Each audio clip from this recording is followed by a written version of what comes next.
2-1. All right, everybody. Welcome back to our Timeless Homes podcast. I'm Clayton Vance, your host. And today I want to just sit down and have a discussion with you and kind of discover some things together because I've been dealing with a lot of contractors, subcontractors recently, and a lot of thoughts have been going through my head in terms of our question that the whole premise of this entire endeavor is about, which is, how do you design a timeless house? And more importantly to me, I think it leads to better questions, is why are we seemingly incapable of producing architecture that in 100, 300, 400, 500 years from now will be still visually relevant and continue to age with grace and age with beauty.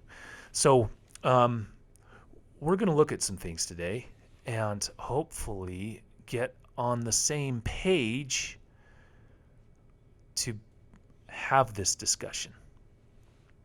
Last time we talked about kind of modernism versus traditional stuff, and if you're interested in that, go back and look at that or listen to that podcast. And once again, if you're just listening to this and not watching it on YouTube or our website,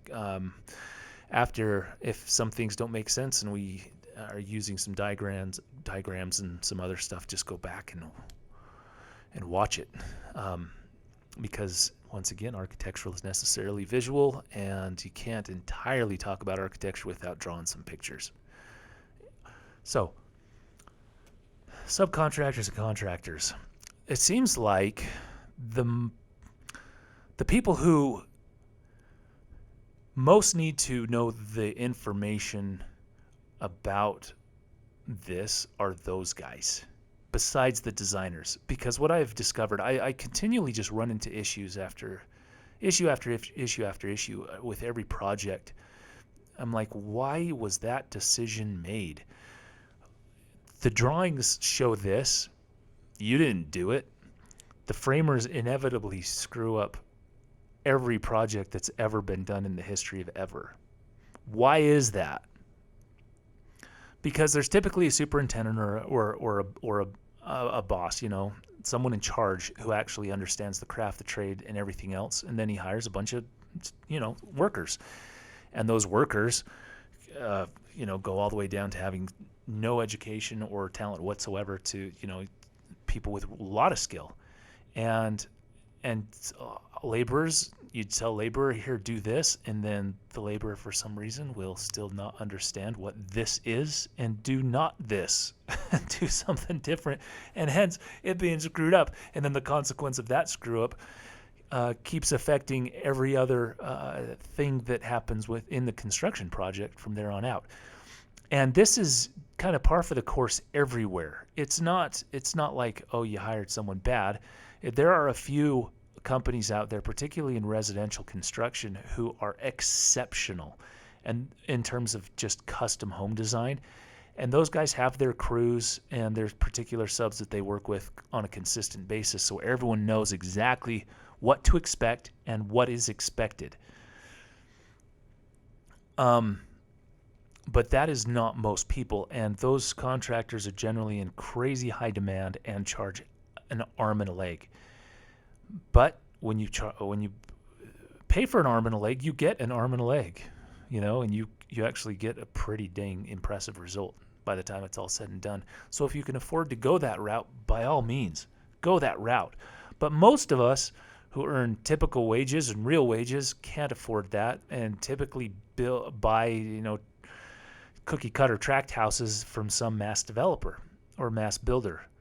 And what is their incentive or motivation is, well, once again, typically profit. They enjoy the building process, but profit, and so they're trying to reduce costs, so they hire the cheapest labor, which is the least educated labor and the least skilled labor, and so there's kind of this least common denominator in terms of what type of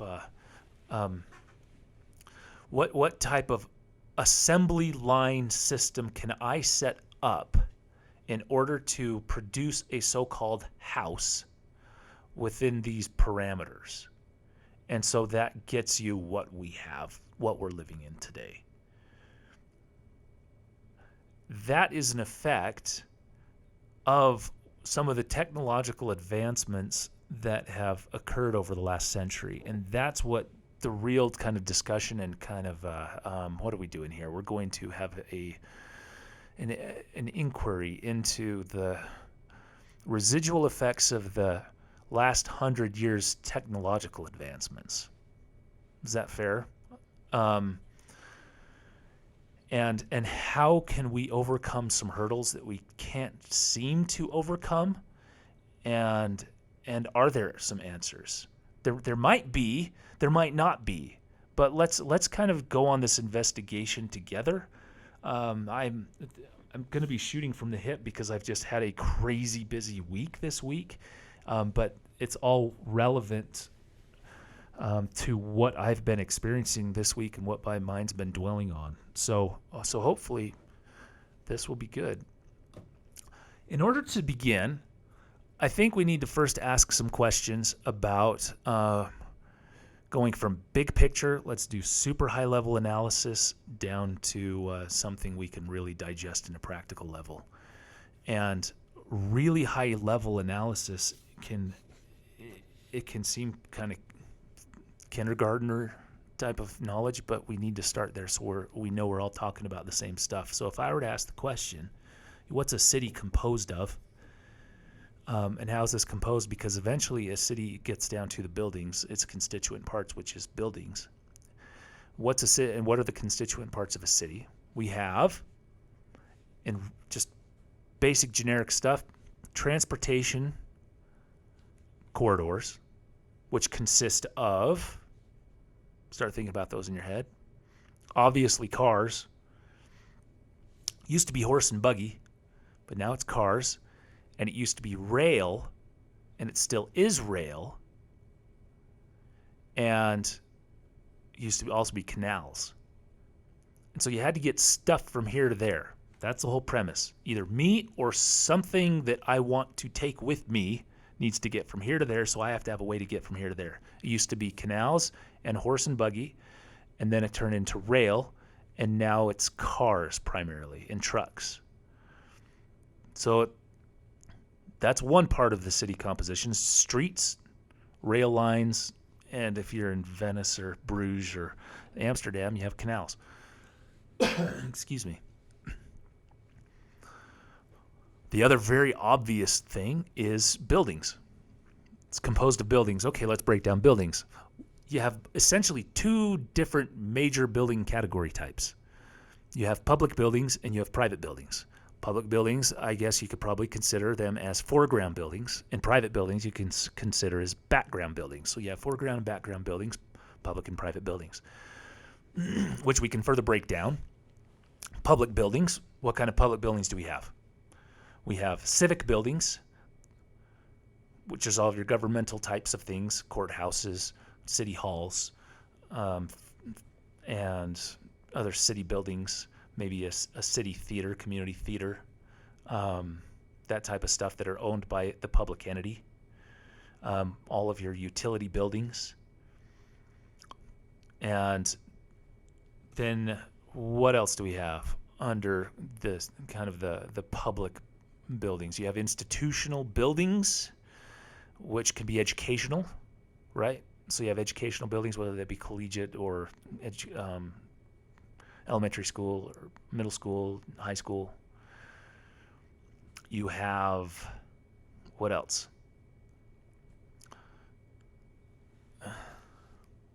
I've written a list somewhere.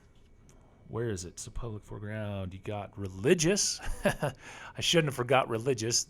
That was probably your primary main building for thousands of years, which has now been shifted off to the side and just pushed off. And that's kind of regrettable since they always used to be the most beautiful civic buildings. And just aren't anymore. I mean, really aren't. The big giant, church warehouses now, or McChurches, depending on the religion you're a part of. And so we're going to, I mean, that's some of the things we need to address here, right? Is not just the technological advancements in building materials, but the so-called technological advancements in terms of economics and social theory, economic theory, and what it means to have an efficient economy or that type of stuff. And those things affect tremendously our built environment. And it's just honestly the inevitable consequence of our never-ending need to feel like we're making progress. But once we make a certain amount of progress, if the results don't meet the needs over time, maybe there's an incorrect principle on our belief window, as it were, on our belief system, and we need to reevaluate whether or not that is actually meeting our needs still. Another possible public building is care facilities like hospitals and that type of stuff. And when you think of traditional cities, there's almost always some ginormous hotel that could be thought of as a civic building that was a public good. Even though it was a probably privately owned building, it still was representative of here's where you stay when you visit this place, and it shows off the best values of that community. Then you have public residential houses, which would be your government, your governor's mansion, presidential, that type of stuff. There are not very many of those, but it's a house that's representative of the public values that the public figures live in. And then on your background buildings is all of your commerce, your commercial stuff, and all of your private residences. And that is what makes up the majority of the civic composition, is your background buildings. Which is fair, because if you look at, all sorts of natural compositions, if you really, just think in terms of color, you have flowers which have a lot of color in it, but they're never the foreground. They're the foreground part, but they're not the majority of the composition. They're generally just either both in terms of time and how long they last, or in terms of how large they are relative to the composition of the whole. They're a small, minor part of it, but they're very, very special, and that's really important to understand. And that's in terms of hierarchy and reading a particular composition, your city composition. That foreground part should be special in terms of its design, in terms of its ornamentation, composition, and all that type of stuff, and we can get into that. And then there's one last part of what cities are composed of. Any takers? Anyone? Bueller. It's your open space, and we put a lot of value in open space these days. There used to be plenty of open space, but the more of us there are, the less open space there is, and so we begin to prize it pretty highly these days, and it's pretty expensive. Open space can be considered all of your ag land, agricultural land, your parks, city parks, your public squares, and plazas, piazzas, that type of stuff. Cemeteries, which I guess would be kind of a park. I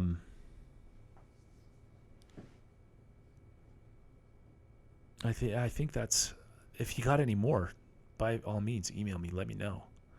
But that's what we've got. We've got transportation corridors, we've got public squares or open space. We've got open space, public transportation corridors, and buildings. Those are pretty much the three main components that create civilization and the cities in which we live.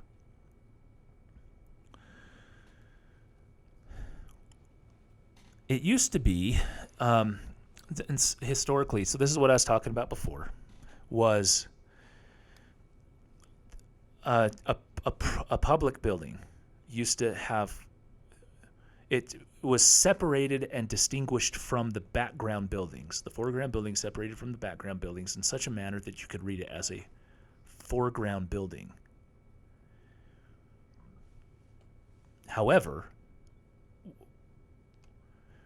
as we got rid of the notion that there were hierarchies in social theory over the last 100 years, and that something was more important than another thing in terms of its design or composition, and modernism really took this to its extreme I'm going to draw a little graphic here on the screen that shows some kind of what we're talking about. You have private and public, which is foreground and background. And ignore my writing because it's just my superscript. I was raised by a bunch of doctors, and they had terrible writing, and I inherited that. I'll tell you what, it's pretty embarrassing to be an architect and you can't write like an architect and you write like a doctor. That's very, very embarrassing, but I'm fine with that now. So you have background buildings, just simple little houses, and commercial buildings. They're just very simple. But then public buildings, you start putting columns on them, and with fancier capitals, which are the top parts, and then start including arches, all sorts of things. And then in churches, one of the things that distinguish those churches, spires, right? And super out of scale, but that's okay. The point is, and that probably doesn't look right. Let me put on a smaller little thing, lest anyone get some wrong ideas. And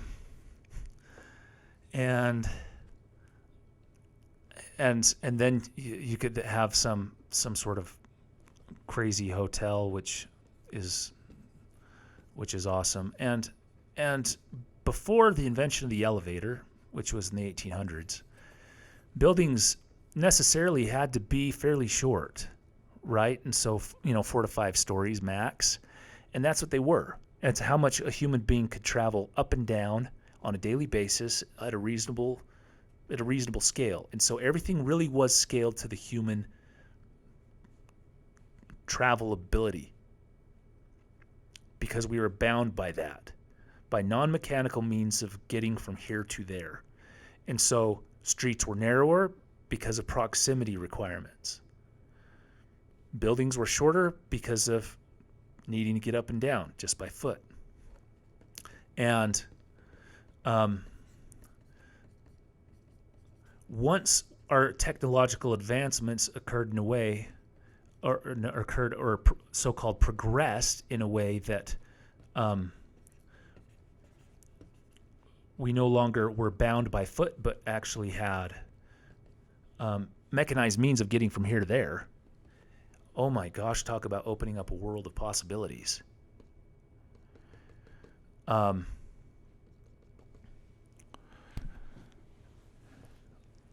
Enter in engineering. Engineering is awesome. So for all of you engineers, it's great. However, city design is not an engineering exercise. It's an art. When you extract the art out of it, and everything is just, how do I say this?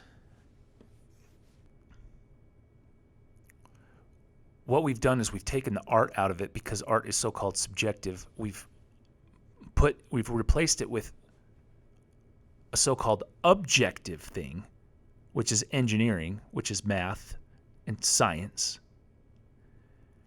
And the supplanting of the subjective part, the artistic part, we live in the results of an engineered society. And trust me, virtually all of us out there, when I have conversations with people, everyone, all of you, are complaining about the exact same things. I hate traffic, I hate growth, I hate this, I hate that, all the parking lots. It's like, but then on just out of the other side of our mouth, we're saying, man, I sure love the wide streets. Why don't they have more lanes? I can't find a place to park. Why don't they put more parking? And so everything is revolved around the car. When Henry Ford created the assembly line, it really invented or took the assembly line that was invented and made it so crazy efficient that every other industry followed, including all building materials. That revolutionized existence for all of us. And as we have now experimented with this for the last 100 years,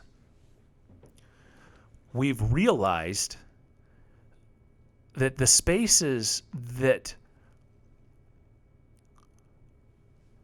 put the car as the top priority are just incredibly unpleasant for the pedestrian.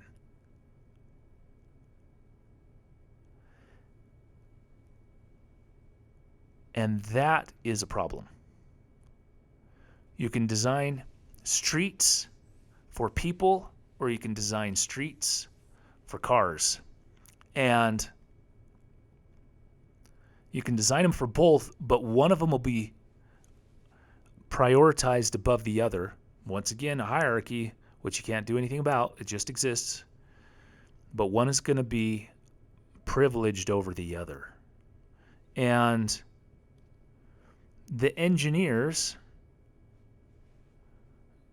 in our scientific data analysis would always try to privilege efficiency over anything else.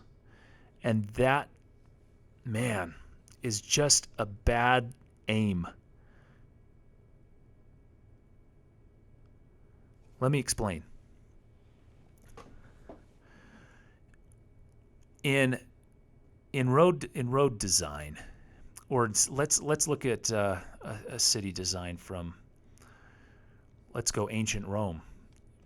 They set up walls, set up blocks. They have this Main Street and State Street. They have a Cardo and Decumanus, as it's called. And then they have all these tiny little blocks where you have all these houses.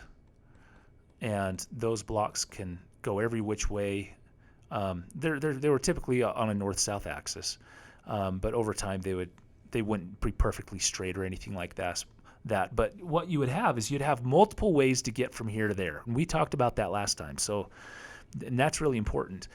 And then as we zoned everything out from each other and isolated different uses into their constituent parts, meaning all manufacturing in this space, all business in this space, all residences in this space, and then in residences you have all people in 1 acre in this space, all people in a half acre in this space, all people in multifamily housing in this space. And so we've separated all the ingredients from this pizza and turned it into just the ingredients rather than just the pizza. And that is, really essentially why those old traditional towns feel so good and taste so good to our visual senses, because it's the whole pizza. That's what we're eating and partaking of. Whereas these towns that we live in today, it's just an ingredient and then another ingredient and then another ingredient. And so we have this zone for this zone for this zone for this zone for this. And if you just look at my diagrams, as I'm doing this, you can see that I'm just drawing a bunch of bubbles. And then you'd have roads that connect all of these things into each other. And so rather than having multiple ways to get from here to there, to have multiple choices of multiple things, and it's the maximization of choice and kind of the individual expression, what you have is I can now only do this here and get from here to here in this way. And so now we've forced everyone into cars, because I was driving home the other day and I'm looking at all of the cars. I live in a standard suburban neighborhood outside of the city center. It was just amazing to me. I've got this one house that got built 3 years ago, and the dude paved like the entire front yard, like the whole thing. It's a 3-car garage, but then just paved the whole yard, and just parked everything under the sun in front of the house. And so the suburban area becomes a parking lot, because the driveway widths are 3 to 4 car widths wide. And so they're at least 30, 40, 50 feet wide. And this guy was the exception to the rule, but oh my gosh. And then there was another fellow who bought the house recently, and he has a company, and all of his company trucks are just parked there, right? And so now it's one giant advertisement for his company, and there's a pontoon boat and a truck and another truck and a car and another truck and a trailer and a boat. And you have all these things lined up in front of the house because, that's just how we've learned to live. So is there anything wrong with that? How many people are pissed off at me for moderately complaining about this? I'm just amazed at how many cars there are. There was another house down the street that they had 4 daughters or something like that. Maybe it was 5. But each time a new kid became 16, another car would pop up. So rather than the side of their driveway being gravel or grass, they paved the whole thing so they could fit 4 more cars on us. And all of us have done that. All of us have done that, and all of us still do that. Why do we do it? Because there's no other choice. There really is no other choice. We've designed cities in such a way that in order to get from here to there, you cannot walk, you cannot bike, you cannot take a bus, you cannot do anything. Which goes into another discussion. You hear all sorts of stuff about, especially with this honestly crazy Green New Deal idea coming up, about getting rid of airplanes and getting rid of this and getting rid of that, and we all need to do public transportation and everything else like that. Well, wake up call for you, United States of America. You didn't compose your cities in a manner that actually allows and permits for that to even happen. In order for that to happen, you have to have a particular concentration or density in a place. So you have nodes where you have transportation nodes, and so I'm drawing this out. And this is part of the residual consequence of our so-called technological social advancements. It's like, oh, wow, now we all have cars. Oh, here's the American dream. Let's build some suburbs to, as far as the eye can see, which we love. We all want to live in them, and I get that. But what it does is it completely eliminates choice. And so in order to have walkable areas, first of all, you have to have nodes that, or not just walkable areas, but if you're going to try to justify public transportation, it has to be done at such a concentration of population density that it doesn't become a public burden in terms of taxes. And that is a big giant mess. California, I know, has been trying to come up with some high-speed rail, some way to do it, and you can't. Because we didn't compose our cities in a way that you can. Because when you get from here to there, you still have to drive to get from here to there within there. And so if you have a train that goes through these 3 dots and the concentration in these, or 4 dots, I have 4 dots here, the concentration in each of those would justify I can get out here and walk around to all of my needs in this particular space. And then I get on and I go to the next space and I go to the next space and I go to the next space and I can walk around. And so that's how public transportation in Europe works. And that's why it works. And because you have these concentrations of population and densities in these areas that you can actually do that. If I increase the circle like this, like this, like this, and like this, and I still try to use that public transportation, but within this particular circle where I want to go is over there, I either have to have another piece of public transportation going out to that particular component, or I have to have a car here that can get me there, or some other way.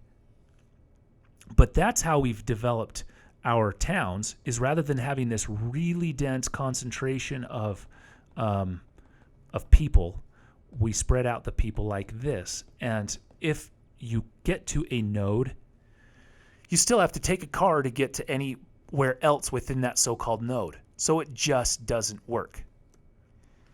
So what's everyone trying to do?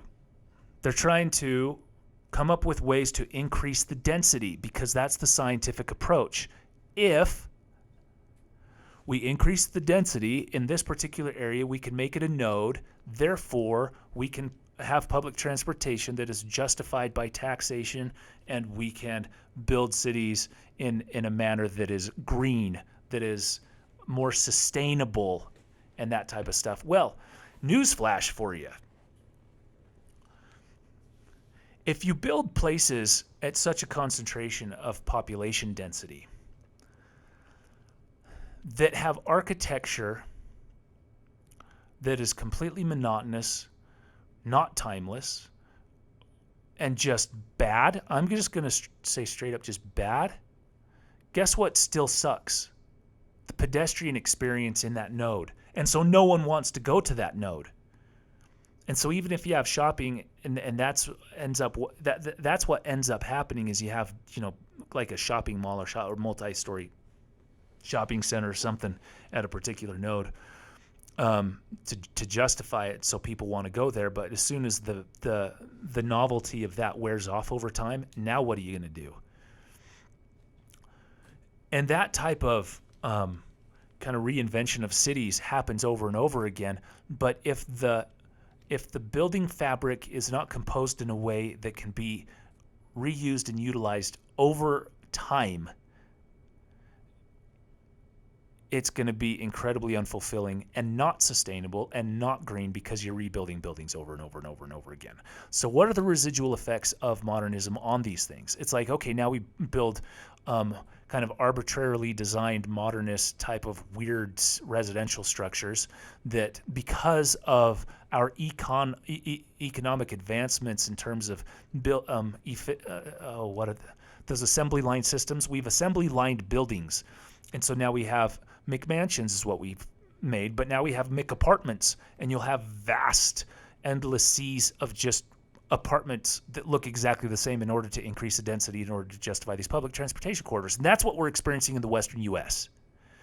and anywhere that's really, really growing is our inability, and this is one of the reasons why, is we are so focused on the wrong things that we don't know how to create pedestrian or pleasant pedestrian environments. And you can't create McApartments and just the same apartment over and over and over and over and over again, like they did in communist Russia, but kind of change them up with the materials so they have a little bit more appeal. You can't do that if the pedestrian experience and the living experience is so bad. Just think about that next time you're walking around McApartments. And are all of your needs met within a walkable distance? And is that walkable distance an actual pleasant place to walk?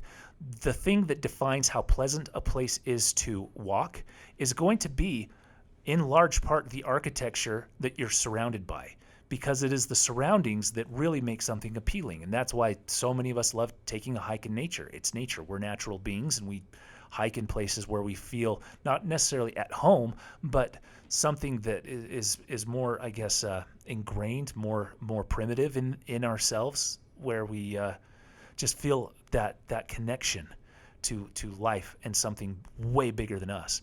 And so when we take those elements and those aspects of things and apply those to our architectural design and city compositions, we still maintain that livability, that resonating kind of life sense, as it were, between how nature is composed and how we've composed based on nature. But when you compose based on engineer and you take nature out of the equation, you just end up with a very stale environment. And that stale environment is not visually sustainable, it's not environmentally sustainable, and it's not financially sustainable. And that's why understanding principles that make timeless architecture so important. And that's why our infatuation with technology really needs to be tempered by a commitment to, honestly, old time principles, traditional principles, timeless principles that were thrown out when social theory said everything's subjective, because that is not true. Everything isn't subjective. There are timeless principles regarding beauty and great civic environments that we can actually define, that I believe are objective, that will make for better cities. And so let's sum this up here. What did we talk about today, even though it was all over the place? What I want to really emphasize is what are the technological issues, the residual issues that we can't seem to overcome, that are still affecting I said affecting, but I said it in a way that sounded like infecting. And maybe I should say infecting the manner in which we still build neighborhoods, houses, and cities. and that is eliminating the artistic value out of it. And when I mean artistic value, what I mean is art as a discipline, art as a something that comes from a practice of tradition and skill and craft for thousands of years, where you're part of something and you're not trying to reinvent the wheel every time you create something, because that just doesn't work. Humans are humans, and there's a reason why cities that were built thousands of years ago still work, still are awesome, and function. And that's why our cities suck that we build today. And sorry, city planners and everyone, you know what's going on, and you know that there's an issue. You just don't know how to pinpoint it. And one of the issues you're not talking about is the architectural component of the city composition. And sorry, architecture schools, all of you are teaching really garbage, and we're all forced to live in it. So until next time, what we're going to talk about next time is materials, technological advancements in materials, because that is really, really important to understand what makes a more timeless house and why things seem so plastic today. Anyway, till next time, this is Clayton Vance. See you later.